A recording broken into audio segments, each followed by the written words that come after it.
Okay, ఈ ప్రభుత్వం రాగానే గౌరవ సభ్యులు లేవనెత్తింది అసలు ఇంత చెత్త కలెక్ట్ అవుతా ఉంది. మెయిన్ మనకున్న సమస్య మనకి సరైన స్థలాలు లేవు దానికి సేకరించడానికి.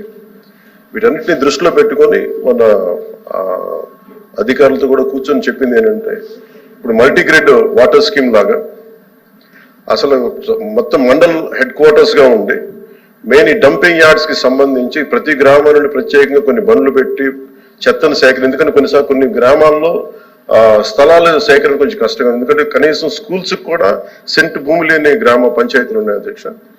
అందుకని ప్రత్యేకించి మేము ఆలోచిస్తుంది ఏంటంటే, ప్రతి ఒక 10-12 గ్రామాలని ఒక ఉమ్మడిగా తీసుకొని వాటికి సంబంధించి ఒక కామన్ డంపింగ్ యార్డ్ని తీసుకొని ప్రతిపాదన చేస్తున్నాం అధ్యక్ష. దీన్ని కొద్ది రోజుల్లో మీకు దీని మీద ఒక సమగ్రమైన వివరాలు తెలియజేస్తాం. బట్ ఖచ్చితంగా ఈ సమస్యను గుర్తించా, ఇది మనందరి బాధ్యత, విల్ టేక్ ఇట్ ఫార్వర్డ్.